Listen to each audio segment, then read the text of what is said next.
내부 도형을 이용해서 원피스에 다트를 넣고 밑단에 패턴을 셔링을 잡아서 달아보도록 하겠습니다.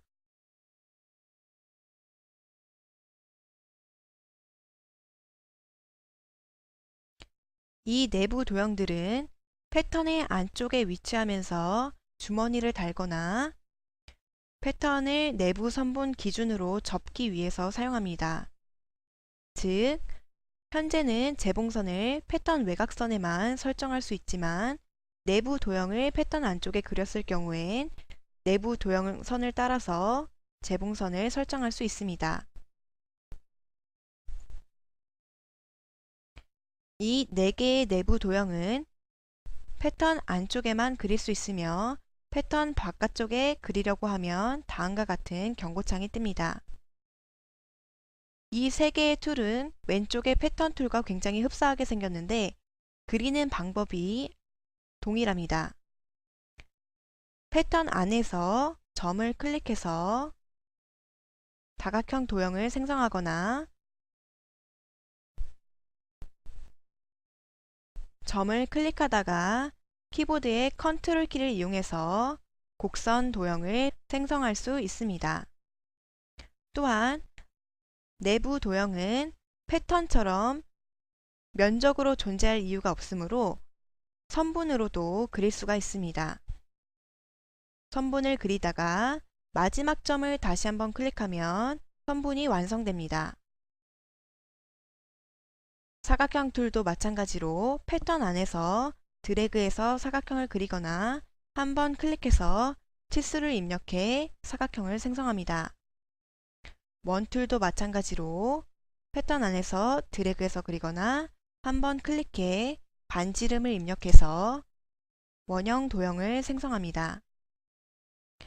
다트도 마찬가지로 드래그해서 다트를 생성하거나 한번 클릭해서 치수를 입력해서 다트를 생성합니다. 이때 마우스로 클릭한 지점이 다트의 중심이 되며 레프트는 중심부터 왼쪽을, 라이트는 중심부터 오른쪽을, 업은 중심부터 위쪽을, 다운은 중심부터 아래쪽을 의미합니다. 다트는 내부 도형과 달리 아바타 창에 동기화하면 이렇게 패턴을 뚫어주는 역할을 합니다. 클로3D에서는 의상 패턴의 시접을 사용하지 않고 완성선을 이용해서만 의상을 제공합니다. 따라서 다트의 시접은 이렇게 없애고 다트의 외곽선만 이용해서 의상을 제공합니다. 하지만 필요에 따라서는 내부 도형을 이용해서 시접이 있는 다트를 만들 수 있습니다. 내부 도형을 생성할 때 주의할 점은 내부 도형은 서로 겹쳐서 그릴 수 없다는 것입니다. 겹쳐서 그리면 이와 같은 경고창이 나타납니다.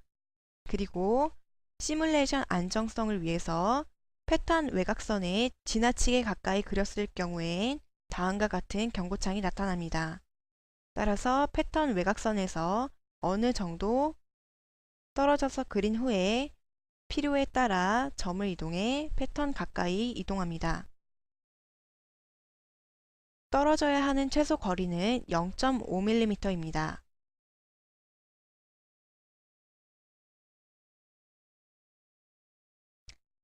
그러면 이 내부 도형을 이용해서 원피스를 수정해 보도록 하겠습니다.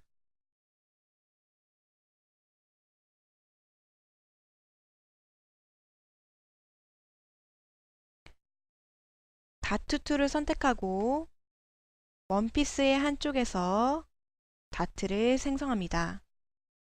그러면 보이는 것과 같이 동기화 버튼이 켜져 있기 때문에 다트가 그대로 반영됩니다. 선분 재봉 툴을 선택하고 다트를 재봉선의 너치에 유의하면서 재봉합니다. 패턴 선택 툴로 다트를 선택하고 이때 다트도 패턴의 점이나 선분과 마찬가지로 패턴 안쪽에 있는 도형이기 때문에 더블 클릭을 해서 선택합니다. 컨트롤 C로 다트를 복사하고 컨트롤 V로 다트를 붙여넣습니다. 원하는 위치에 마우스로 클릭해서 다트를 놓습니다. 이때 Shift를 누르면 동일한 수평선상에 다트를 붙여 넣을 수 있습니다. 앞판에 두 개의 다트를 선택하고 복사해서 뒷판 패턴에 붙여넣기 합니다. 시뮬레이션 버튼을 누르면 보이는 것처럼 다트가 봉제됩니다. 그러면 아래쪽에 밑단 선분에 고무줄 효과를 넣어 보도록 하겠습니다.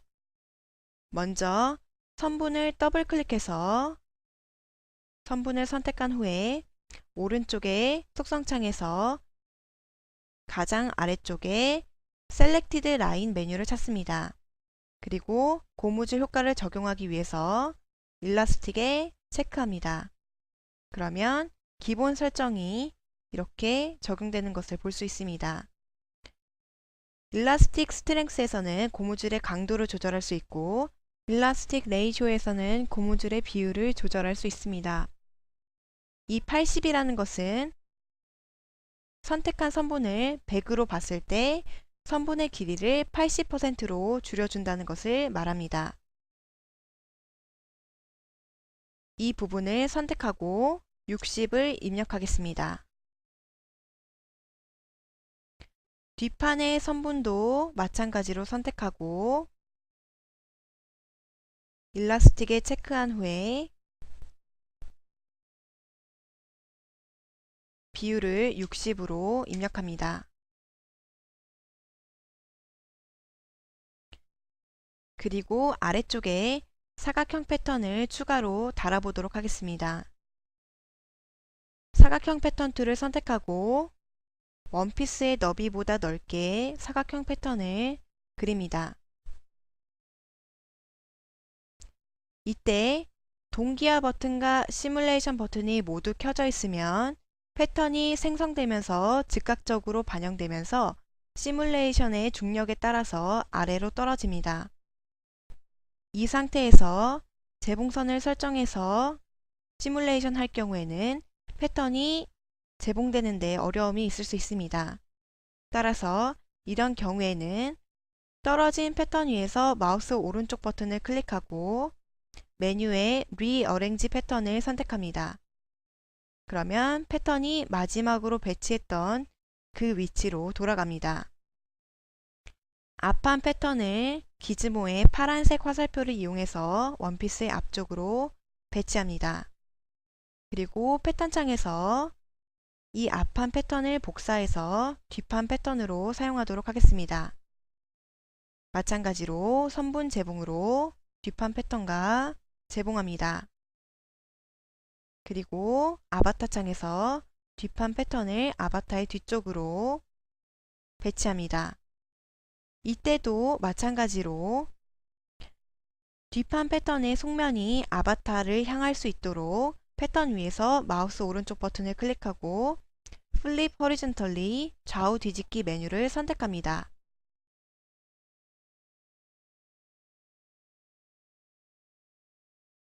그리고 두 개의 패턴의 옆선을 선분 재봉으로 재봉합니다. 이때도 패턴 창에서 뒷판의 패턴이 한번 뒤집어졌음에 유의하면서 가까운 쪽을 먼저 재봉합니다. 이때 재봉하는 두 선분을 머릿속으로 상상하기 어려운 경우엔 아바타 창에서 마우스로 패턴을 클릭해서 나타나는 이 파란색의 피킹 포인트를 이용할 수 있습니다. 피킹 포인트는 패턴 창의 동일한 위치에도 나타나서 3차원에서 클릭한 지점이 2D 패턴의 어느 지점인지 알려줍니다. 이 선분과 이 선분이 재봉되어야 하므로 마우스로 클릭해서 피킹 포인트를 보면서 재봉선을 설정할 수 있습니다. 시뮬레이션 버튼을 누르면 사각형의 패턴이 봉제됩니다. 이제 내부 도형을 이용해서 패턴의 외곽선뿐만 아니라 패턴 안쪽에도 사각형 패턴을 달아보도록 하겠습니다. 시뮬레이트 버튼이 켜져 있으면 작업 속도가 느리므로 시뮬레이션 버튼을 끄고 내부 도형을 그리도록 하겠습니다.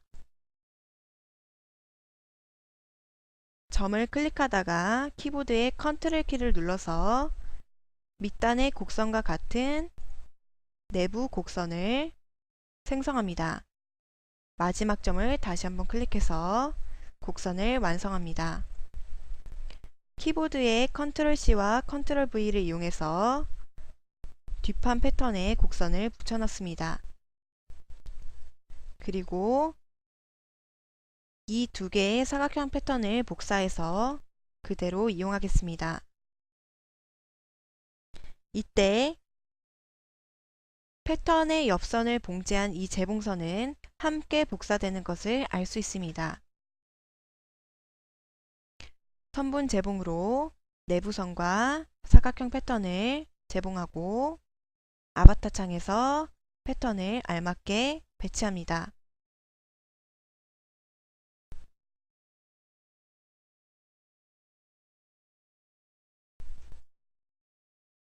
그리고 시뮬레이션 버튼을 누르면 보이는 것과 같이 패턴이 봉제됩니다. 의상 작업이 완료됐으면 패턴의 입자 간격을 낮춰서 의상의 퀄리티를 높이고 완성하도록 하겠습니다. 입자 간격이란 보이는 것과 같이 패턴을 구성하고 있는 삼각형들의 변의 평균 길이를 말합니다. 패턴을 모두 선택한 후에 오른쪽의 프로퍼티 에디터에서 패턴 메뉴의 입자 간격 메뉴에서 그 간격을 조절할 수 있습니다. 이 단위는 밀리미터로 현재는 2cm 간격의 삼각형으로 이루어져 있는 것을 볼 수 있습니다. 클로3D를 실행하면 기본적으로 패턴의 간격이 20mm로 설정되어 있습니다. 메뉴를 한번 클릭하고 간격을 5mm로 바꿔보도록 하겠습니다.